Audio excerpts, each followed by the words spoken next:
Hello friends, welcome to ஐன்ஸ் kitchen. நம்ம ஐன்ஸ் kitchen சார்பாக எல்லாருக்கும் wish you happy new year. இந்த 2021 நம்ம ஐன்ஸ் கிச்சனில் ஃபஸ்ட்டு வரப்போகிற வீடியோ வந்து கோதுமை பரோட்டா. எவ்வளோ சிம்பிளாக ஈஸியாக குயிக்காக கோதுமை பரோட்டா வீட்லேயே நம்ம சட்டுன்னு செஞ்சிடலாம் அப்படிங்கிறது தான் இந்த வீடியோவில் பார்க்க போகிறோம். நம்ம சேனலுக்குள்ளே போகிறதுக்கு முன்னாடி நம்ம கிச்சனை மறக்காமல் சப்ஸ்கிரைப் பண்ணிடுங்க, கூடவே பெல் ஐக்கானையும் ப்ரெஸ் பண்ணிடுங்க.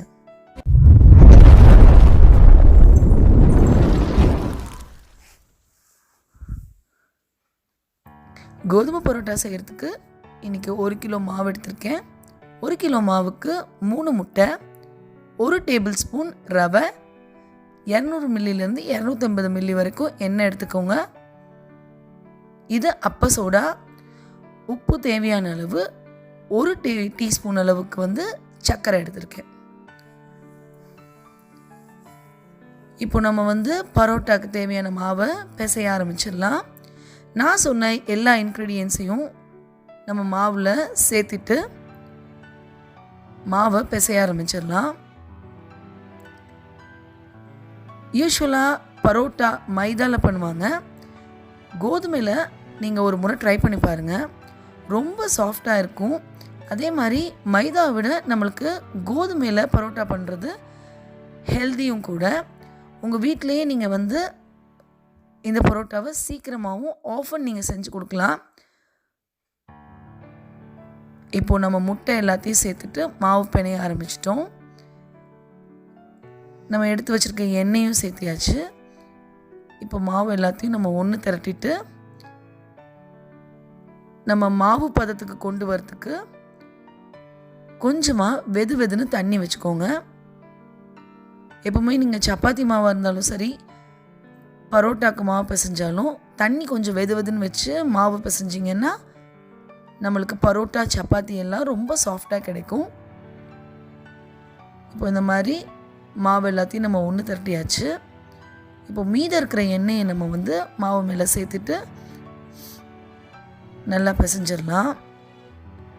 ஓரளவுக்கு மாவு எல்லாத்தையும் ஒன்றா சேர்த்துனதுக்கப்புறம் நல்லா ஒரு அகலமான தட்டில் சேர்த்துட்டு மாவை நல்லா பிணைஞ்சிக்கோங்க. இழுத்து மாவை பிணையணும். அப்போ தான் நம்மளுக்கு வந்து சாஃப்டான மாவு கிடைக்கும். இப்போ இந்த மாதிரி மாவு மேலே கொஞ்சமாக எண்ணெய் விட்டுட்டு ஒரு துணி போட்டு 1 மணி நேரம் மாவை ஊற விட்டுருங்க.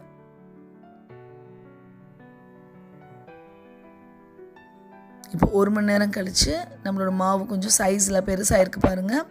நான் ஈஸ்ட்டோ எந்த ஒரு என்ன சொல்கிறது பேக்கிங் ஏஜென்ட்டோ நான் சேர்க்கலை. நம்மளுக்கு வந்து இந்த மாதிரி நான் சொன்ன பதத்தில் நீங்கள் வந்து மாவை பிசைஞ்சு எடுத்துக்கிட்டிங்கன்னாவே நல்ல ஒரு சாஃப்டான மாவு உங்களுக்கு ஈஸியாக கிடச்சிரும். இப்போ நம்ம பரோட்டாஸை வந்து பரத்த ஆரம்பிச்சிடலாம். நல்ல ஒரு ஒயிட் சர்ஃபேஸில் நீங்கள் வந்து பரோட்டாஸ் செய்ய ஆரம்பிங்க. நம்மளுக்கு எவ்வளோக்கு எவ்வளோ நீங்கள் எண்ணெய் தேய்ச்சி கொடுக்குறீங்களோ அவ்வளோக்கு அவ்வளோ உங்களுக்கு லேயர்ஸ் வந்து நல்லா ஃப்ளேக்கியாகவும் தனித்தனியாகவும் கிடைக்கும். இந்த மாதிரி ஆஸ் யூஷுவல் எல்லா பரோட்டாவும் ரோல் பண்ணுற மாதிரி நல்லா தின்னாக ஸ்ப்ரெட் பண்ணிவிட்டு இந்த மாதிரி ட்விஸ்ட் பண்ணி ஒரு சர்க்குலர் ரோல் பண்ணிங்கன்னா நம்மளோட பரோட்டா ரெடி. இப்போ இதே மாதிரி மீதி எல்லா பால்ஸையும் வந்து நீங்கள் பரோட்டாவாக மடக்கி எடுத்துக்கோங்க. மடக்கி எடுத்ததுலேருந்து ஒரு இதை நான் வந்து கையாலே பரத்தி ஃப்ரை பண்ணி எடுத்து காட்ட போகிறேன் உங்களுக்கு. இந்த மாதிரி பொதுவாகவே வீட் பரோட்டா வந்து நீங்கள் ரொம்ப திக்காக பரத்தக்கூடாது, தின்னாக தான் பரத்தணும். இல்லைன்னா உள்ளே இருக்கிற மாவு வேகாமல் வெளியே மட்டும் வெந்திருக்கும். இந்த மாதிரி தின்னாக பரத்திட்டு நல்லா ஒரு ஹாட் தவாவில் இல்லைன்னா இரும்பு கல் இருந்ததுன்னா அதில் போட்டுருங்க.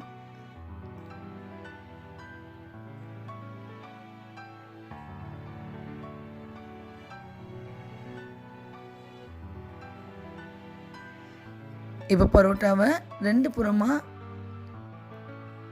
நல்லா ப்ரௌன் கலர் ஆகிற வரைக்கும் நீங்கள் ஃப்ரை பண்ணி எடுத்துக்கோங்க.